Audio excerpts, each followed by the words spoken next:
KF-21 블록2 추가 발주 소식이 전해지면서 세계 전투기 시장의 시선이 다시 한국으로 향하고 있습니다. 올해 말까지 국산 전투기 KF-21 8대가 인도될 예정이며 오는 10월에는 1호기와 2호기가 대한민국 공군에 정식 배치될 계획입니다.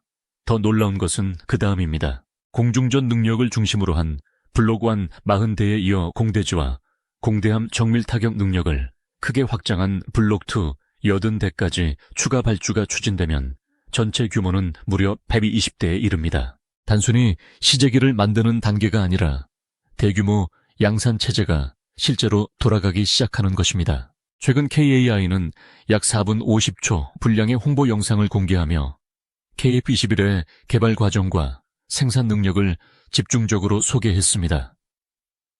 영상에는 사출 좌석 시험, 기관포 사격 시험, 외부 장착물 분리 시험, 각종 환경 시험 등 전투기가 실전 배치되기 전 반드시 거쳐야 하는 핵심 검증 과정이 담겼습니다. 여기에 연간 20대 이상을 생산할 수 있도록 설계된 첨단 스마트 팩토리도 공개됐습니다. 이제 중요한 것은 한두 대의 시제기를 완성하는 속도가 아닙니다. 매년 20대 이상을 안정적으로 찍어낼 수 있는 생산 기반을 확보했다는 점이 KF-21 사업의 진짜 힘입니다. KF-21의 경쟁력은 기체 자체에만 머물지 않습니다. AESA 레이더와 IRST를 비롯한 핵심 항전체계의 국산화 비중을 높이고 해외 기술 통제와 부품 공급 차질의 영향을 줄이는 독자적인 방산 생태계를 구축하려는 움직임도 빠르게 진행되고 있습니다. 전투기 수출에서 가장 큰 약점 중 하나는 특정 국가의 부품 승인과 무장 통합 승인에 묶이는 것입니다. 한국이 레이더와 전자전 체계, 센서 무장까지 국내 개발 범위를 넓히는 이유도 바로 여기에 있습니다. 인도네시아에서도 KF-21 블록2 생산 속도에 큰 관심을 보이고 있습니다. 현지에서는 한국이 이미 블록2 추가 발주에 집중하고 있으며 블록2는 공중전뿐 아니라 지상 공격 능력까지 강화돼 훨씬 강력한 전투기가 될 것이라는 평가가 나왔습니다. 인도네시아가 현지 생산보다 완성기를 직접 구매하는 방식을 선호하고 블록1이 아니라 블록2 도입에 관심을 보인다는 내용도 언급됐습니다. 블록2 생산이 빨라질수록 해외 고객이 실제 전력화된 기체를 확인하고 구매 결정을 내릴 수 있는 시점도 앞당겨집니다. 첫 비행 성공 이후 체계 개발 완료와 초도 배치가 이루어지는 시점까지 약 4년이라는 시간밖에 걸리지 않았다는 점도 주목받고 있습니다. 신형 전투기 개발 사업에서 개발과 시험 양산, 초기 전력화는 보통 오랜 시간이 필요합니다. 그런데 KF-21은 첫 비행 이후 불과 수년 만에 실전 배치 단계로 진입하고 있습니다. 여기에 공대지와 공대함 정밀 타격 능력을 크게 확장한 블록2까지 곧바로 양산 절차로 연결하려는 것은 세계 방산 시장에서도 상당히 빠른 행보입니다. 대한민국 공군이 블록1 40대와 블록2 80대 총 120대를 운용하게 될 경우 수출 시장에도 직접적인 영향을 줄 수 있습니다. 자국 공군이 대규모로 도입해 실제 작전 부대에서 운용한다는 사실은 해외 고객에게 가장 강력한 신뢰 신호가 되기 때문입니다. KI는 말레이시아와 필리핀 같은 동남아시아 시장 폴란드를 포함한 유럽 시장, UAE를 중심으로 한 중동 시장을 바라보며 200대 이상의 추가 수출 가능성을 정조준하고 있습니다. 10월 첫 실전 배치와 120대 양산 체제는 끝이 아니라 본격적인 시작이라는 의미입니다. 이후의 목표는 더 과감합니다. KAI와 방위사업 관련 기관들은 KF-21을 완전한 5세대급 스텔스 전투기로 발전시키기 위한 차세대 개량 구상을 구체화하고 있습니다. 이 과정에서 거론되는 핵심이 KF-GUL-EX와 같은 고도 개량형입니다. 핵심 기술은 내부 무장창입니다. 현재처럼 미사일과 폭탄을 외부에 장착하면 레이더 반사 면적이 커질 수밖에 없습니다. 반대로 무장을 기체 내부에 넣으면 레이더에 탐지될 가능성을 줄이고 생존성을 크게 끌어올릴 수 있습니다. 결국 F-22와 F-35처럼 스텔스 성능을 중시하는 5세대 전투기의 핵심 조건에 더 가까워지는 것입니다. 스위스에 본사를 둔 군용 항공 전문 매체에서도 KF-21의 개발 속도와 시험 기록을 주목했습니다. 약 42개월 동안 1600회의 시험 비행을 수행하면서 단 한 건의 사고도 없었다는 내용이 강조됐습니다. 신형 전투기 개발에서 1700회의 비행시험은 결코 작은 숫자가 아닙니다. 구조와 항전 장비, 비행 제어 무장 분리, 고속기동 다양한 기상 조건을 반복적으로 확인해야 하기 때문입니다. 이 긴 시험 과정에서 안전 기록을 유지하면서 동시에 생산 라인까지 가동 단계에 올렸다는 점은 산업적으로도 매우 중요한 성과로 평가됩니다. 자료에서는 약 35년에 걸친 한국 항공산업의 축적이 2026년 완성 단계의 국산 전투기로 이어졌다고 강조합니다. 과거에는 전투기를 해외에서 도입하고 기술을 배워야 했던 한국이 이제는 자체 개발한 전투기를 대량 생산하고 해외 수출까지 준비하는 단계에 들어섰다는 것입니다. 기존 전투기 수출국 입장에서는 새로운 경쟁자가 등장한 셈입니다.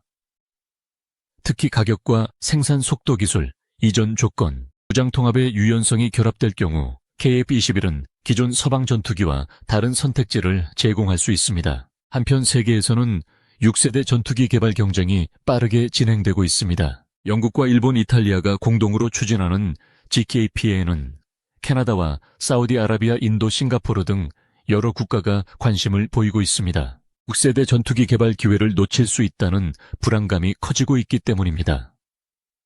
그러나 일본이 인도와 싱가포르의 참여를 꺼린다는 관측도 나오고 있습니다.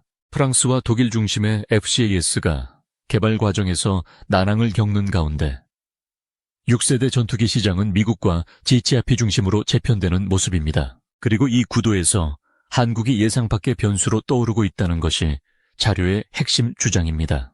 일부 해외 네티즌은 싱가포르와 뉴질랜드, 한국이 향후 GCAP의 추가 파트너가 될 수 있다고 전망했습니다. 그러나 다른 반응에서는 한국 내부에서 GCAP 참여 논의가 거의 없고 오히려 KF-21의 다음 단계 개량 사업을 어떤 국가와 어떤 방식으로 추진할지가 더 중요한 문제라는 의견이 나왔습니다. 특히 UAE와 사우디아라비아가 한국의 차세대 전투기 사업에 관심을 보일 경우 중동 지역의 경쟁 관계까지 함께 고려해야 한다는 분석도 언급됐습니다. 6세대 전투기 프로그램에 직접 참여하지 못한 국가들이 선택지를 찾는 상황에서 한국의 위치는 이전과 완전히 달라졌습니다. 이미 자국산 전투기 개발에 성공했고 이를 4, 5세대에서 5세대 장기적으로는 6세대급 기술로 발전시키겠다는 계획을 제시하고 있기 때문입니다. 최근 인도에서도 GCAP 참여가 어려워질 경우 한국과 협력해야 한다는 주장이 나왔습니다. 인도가 프랑스로부터 라팔 전투기 약 100대 도입과 관련한 최종 제안을 받았다는 내용도 언급됐는데 제시된 규모는 약 390억 달러 한화로 55조 원이 넘는 수준이었습니다. 자료에서는 390억 달러가 KF-21을 320대 이상 구매할 수 있는 수준의 금액이라는 비교도 제시합니다. 물론 라팔 제한 금액에는 기체만 포함된 것이 아니라 무장훈련, 시뮬레이터 관련 장비, 군수 지원까지 포함된 것으로 설명됩니다. 그럼에도 규모 자체가 매우 크다는 점은 분명합니다. 만약 자국이 독자 전투기 개발 능력을 확보하고 있다면 외국 전투기를 대량 구매하기 위해 이처럼 막대한 비용을 지불할 필요가 줄어듭니다. 한국이 KF-21을 자체 개발한 의미가 단순한 국산화 이상의 전략적 가치로 평가되는 이유입니다. KF-21에 장착할 국산 무장 개발도 매우 빠르게 진행되고 있습니다.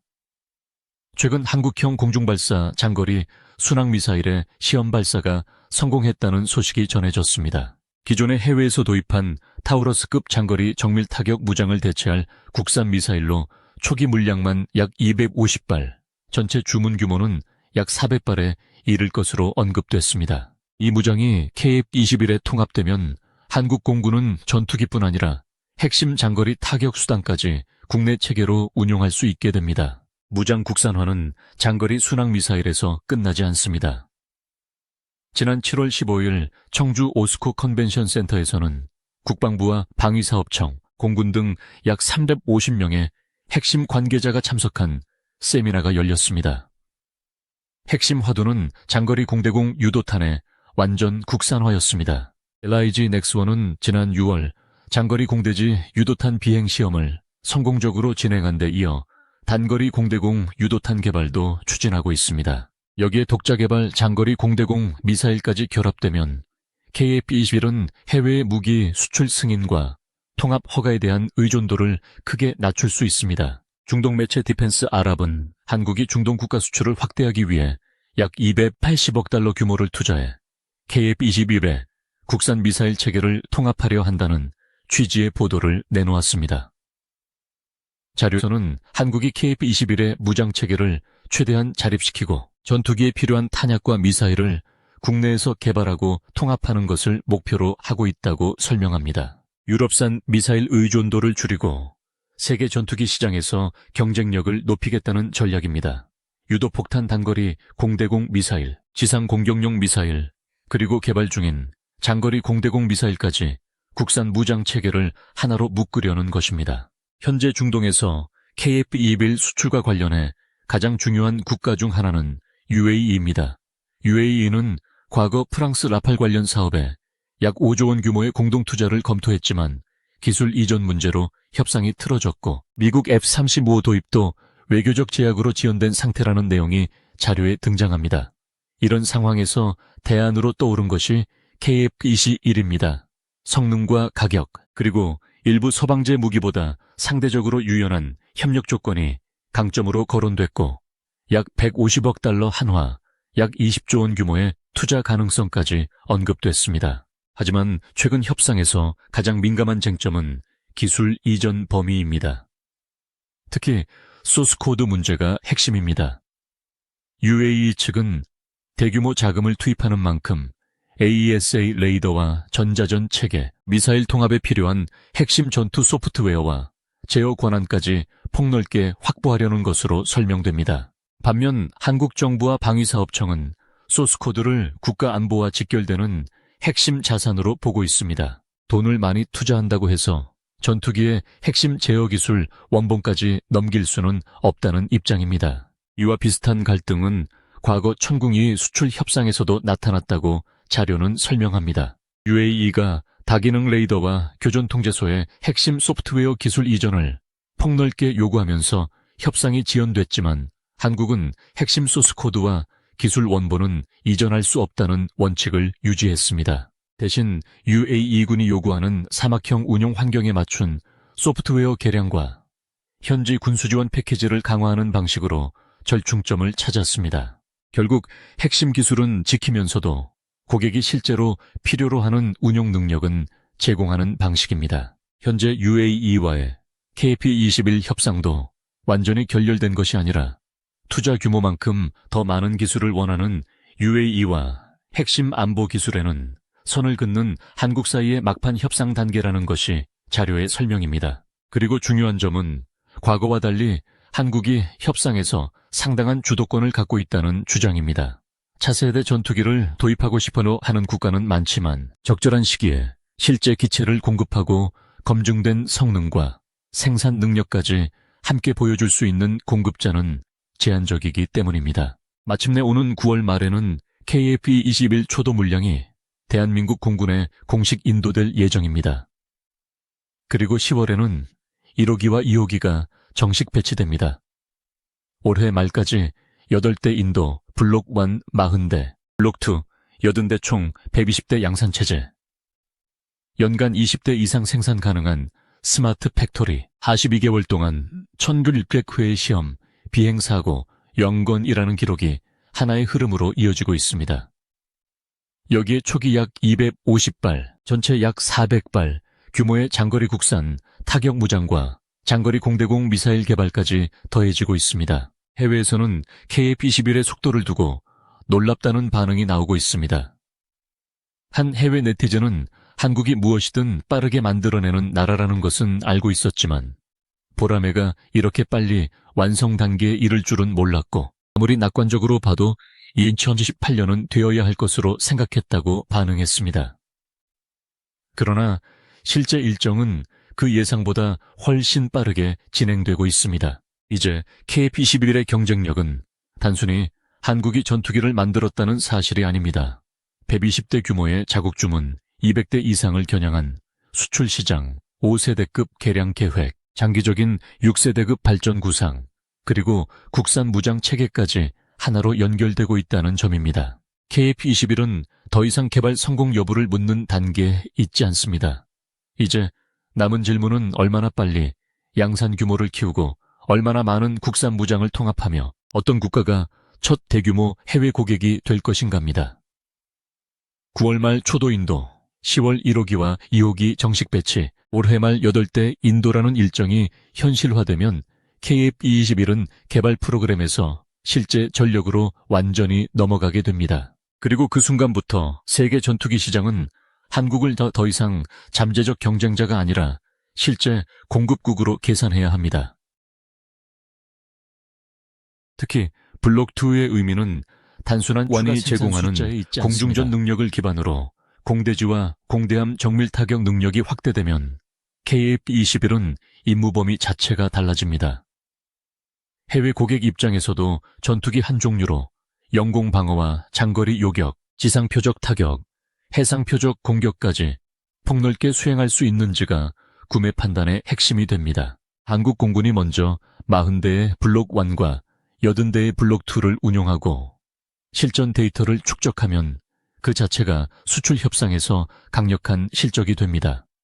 말레이시아와 필리핀, 폴란드, UAE 등에서 관심이 이어지는 이유도 개발 계획만 존재하는 기체가 아니라 실제 양산 라인이 돌아가고 있다는 점과 연결됩니다. 또 하나의 핵심은 생산 속도와 무장 자립이 동시에 진행되고 있다는 사실입니다. 전투기 기체를 빨리 생산하더라도 미사일과 정밀 유도 무기가 외국 승인에 묶이면 실제 수출과 전력화에는 제약이 생길 수 있습니다.